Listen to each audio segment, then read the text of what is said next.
संपूर्ण मिथिला मैथिल के लेल जे छै से गौरव के विषय, कारण गुरुजी मैथिल पुत्र छथि और एखन मिथिला में हमरा नहीं लगैया जे एहिसँ पैघ जे छै से कोनो हस्ती हमरा सबके लेल एहिसँ पैघ कोनो गौरव के विषय हमरा सबके लेल हैत। और दोसर बात ई जे गुरुजी के शंकराचार्य के जे गद्दी भेटलनि तकर रजत जयंती 25 वर्ष छै और एकरा हमरा सब एखन इंदौर में विद्यापति परिषद के मंच पर हमरा सब सेलिब्रेट कर रहा छी। स्वयं जे छै शंकराचार्य एहिठाम उपस्थित छथि। सबसे पहले तो गुरुजी अहाँ के बहुत बहुत स्वागत। एक मैथिल बेटा भेने और श्रेष्ठतम सनातन के संस्था यहीं पे तो हूँ, प्रोग्राम चल रहा है, आ जाओ ना तो अंदर ही। जी जी सनातन मैं जिस जगह से अपने निकललों है हमरा सब जिस जगह से जानकी के धरती है और हम चाहब जे जानकी के धिया पुता छन हुनका जे हमरा सब मोबाइल यहाँ सब आशीर्वाद है हुनका लेल जे छै से चाहब किछु शब्द अहाँ के बता दे सकै छी। जगत जननी भगवती सीता चरण कमल में प्रणाम। उनका अनुकंपा सा अपने लोकन सानंद रही भावना। जी गुरुजी धर्म पर जे छै से एखन नाना तरह जे छै से बातचीत आबि रहल छै। धर्म के ह्रास खासकर जे हमरा सब सन जे युवा पीढ़ी छै वो सब धर्म के जे छै से अनेक गतिविधि भेल जा रहल छै। तो चूँकि ई देश जे छै से सनातन के देश छै, एहिठाम धर्म कर्म जे जगह पर जे गद्दी पर अहाँ पहुँचलहुँ हैं वह आदि गुरु शंकराचार्य वह ठाम जाकर मंडन भारती ई बहुत पुरान जे छै हमरा सबके इतिहास रहल है। तो ओहि धरती के या फिर सनातन के जे बच्चा सब छै तकरा धर्म के दिश केना प्रेरित कयल जाय पर जे छै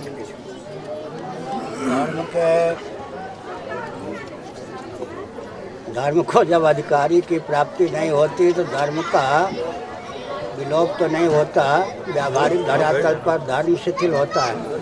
लेकिन वस्तुस्थिति यह है कि धर्म का जो आचरण नहीं करते वो लौकिक पारलौकिक उत्कर्ष और परमात्मा की प्राप्ति से सदा वंचित रहते हैं। धर्म के अपकर्ष का अर्थ होता है धर्म का आलम्बन न लेने वालों का अपकर्ष। इस तथ्य को समझने की आवश्यकता है।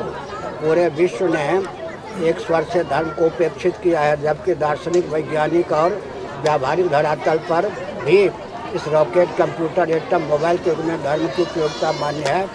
धर्म का अर्थ होता है धारक धारणा धर्म। मत्स्य पुराण के अनुसार, महाभारत कर्ण और शांति पर्व के अनुसार तो धारक तत्व होता है वह धर्म है।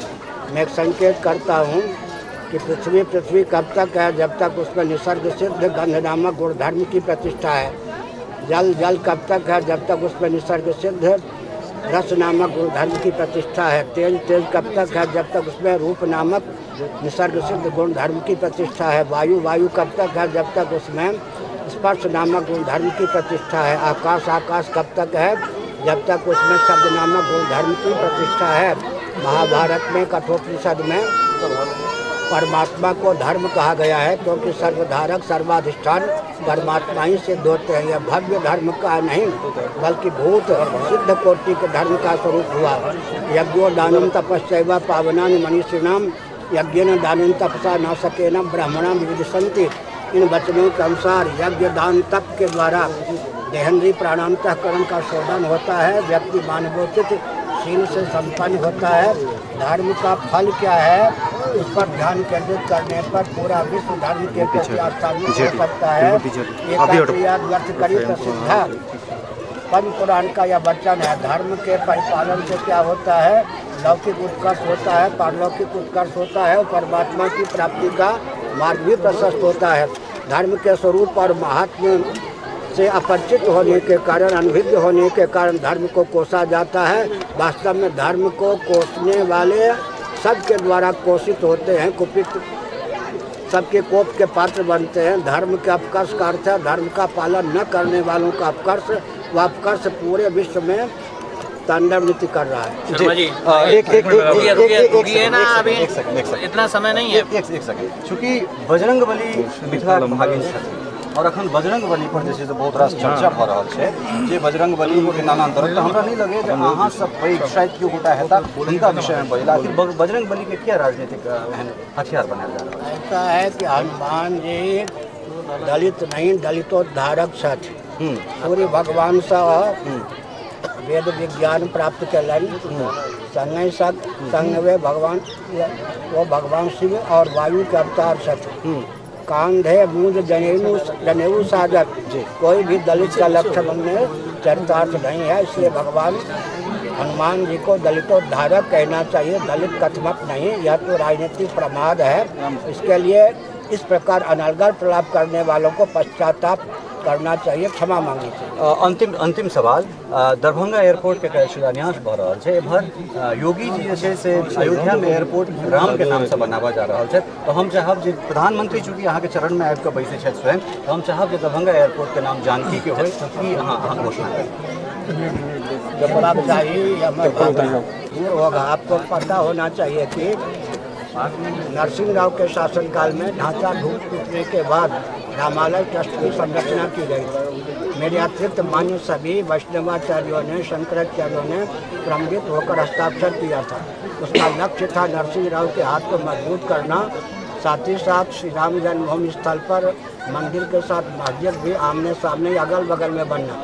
केवल मैंने ही हस्ताक्षर नहीं किया, अगर मैं हस्ताक्षर करता तो राम जी तंबू में नहीं होते, राम जी पक्के भवन में मंदिर में होते, अगल या बगल आमने या सामने मस्जिद भी होती। लेकिन आज राम जी तंबू में, इसका अर्थ नरसिंह राव ने साहस नहीं जुटा पाया कि मेरी भावना के विरुद्ध वो कुछ और बना दें। वाजपेयी जी ने भी शत्रु सिन्हा को मेरे पास दिल्ली में पत्र बनाकर भेजा था।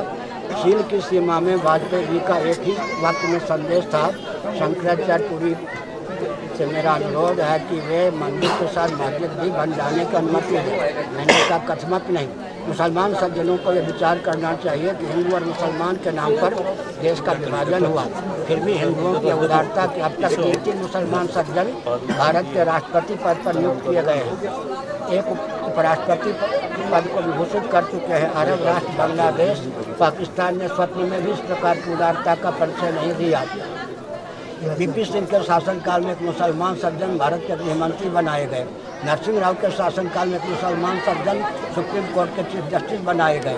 कई मुसलमान सज्जन अब तक राज्यपाल और मुख्यमंत्री हो चुके हैं। यह हिंदुओं की उदारता को कठिन दुर्बलता नहीं समझनी चाहिए। भगवान श्री कृष्ण चंद्र का संदेश अर्जुन के प्रति है, अरे वो अर्जुन जो उदारता अपने अस्तित्व आदर्श को विलुप्त करने के लिए बाध्य करे, वो उदारता नहीं, उदारता के नाम पर हृदय की क्षुद्र दुर्बलता है। और अगर तुम्हारी उदारता को सामने वाला दुर्बलता समझता है तो तुम्हें सिद्ध कर देना चाहिए कि हमारी उदारता ही है, न कि दुर्बलता। शुद्धम हृदय दौर्बल्यम परम तप। विश्व के मुस्लिम तंत्र से मैं अनुरोध करता हूँ कि रामलला का स्वामित्व था, है और रहेगा, और अपने अस्तित्व आदर्श की रक्षा के लिए सद्भावपूर्वक संवाद के माध्यम से उल्लासपूर्वक राम जी के मंदिर बनने का मार्ग प्रशस्त करें। इसी प्रकार का अवरोध उत्पन्न न करें, क्योंकि मुझे दिख रहा है अगर वह अवरोध उत्पन्न करते हैं तो हिंदुओं की ओर से नहीं, उन्हीं के तंत्र की ओर से, और जिसको वो खुदा या कुछ और कहते हैं, उन्हीं के तंत्र की ओर से उत्पीड़ित होंगे। अतः अपने हित का ध्यान रखते हुए, हिंदुओं की उदारता को उदारता समझते हुए, जैसे अतिथि सत्कार के नाम पर पारसियों को भारत ने स्थान दिया, अब तक पारसियों ने विश्वासघात नहीं किया है। इसी प्रकार से जब आक्रामक बनकर मुस्लिम तंत्र भारत में आया था तब हिंदुओं ने लोहा लिया, जब वो अतिथि के रूप में आए तो हिंदुओं ने उनको स्थान दिया। इसी प्रकार ईसा मसीह के जो अनुयायी पूरे विश्व में कई स्थान नहीं प्राप्त कर रहे थे, लेकिन दक्षिण भारत में कालीकट में उनको स्थान दिया गया। अतिथि का धर्म स्नेह, सम्मान, सुविधा प्राप्त करना है, सिंह डालना नहीं। अतः जितने प्रबुद्ध मुसलमान हैं वो विचार करें, आखिर मोहम्मद साहब के पहले कौन मुसलमान था? सबके पूर्वज सनातनी वैदिक आज हिंदू थे। अपने पूर्वजों के पूर्वज का ध्यान करके भगवान राम को आदर्श राजा, साक्षात परमात्मा के अवतार समझकर उनके प्रति आस्थान्वित होकर रामलला के मंदिर बनने के मार्ग में किसी प्रकार का विरोध उत्पन्न न करें। बहुत बहुत धन्यवाद। तो ये छलथि गुरुजी, और गुरुजी एठान से बहुत रास चीज जे छै से कहि देलन है, और सबसे बड़का बात ई जे दरभंगा एयरपोर्ट के नाम जे छै से जानकी के नाम से हेबाक चाही। निश्चित रूप से खास कर विद्यापति परिषद के जे सब सदस्य लोग छथि, खास कर हेमंत जी छथि, साकेत जी छथि, हिनका सबके बहुत बहुत धन्यवाद, बहुत बहुत आभार जे गुरुजी के एठान अनला, धर्म सभा जे छै से एठान आयोजित कयलनि। और निश्चित रूप से मिथिला मिरर पूरा मिथिला के दिशा जे छै विद्यापति परिषद इंदौर के बहुत बहुत धन्यवाद दै छनि और गुरु जी जे आशीर्वाद देलथि ओहि आशीर्वाद से हम सब अहिना आगाँ बढ़ैत रही। सहयोगी राजीव चौधरी के संग नारायण झा, मिथिला मिरर, इंदौर, मध्य प्रदेश।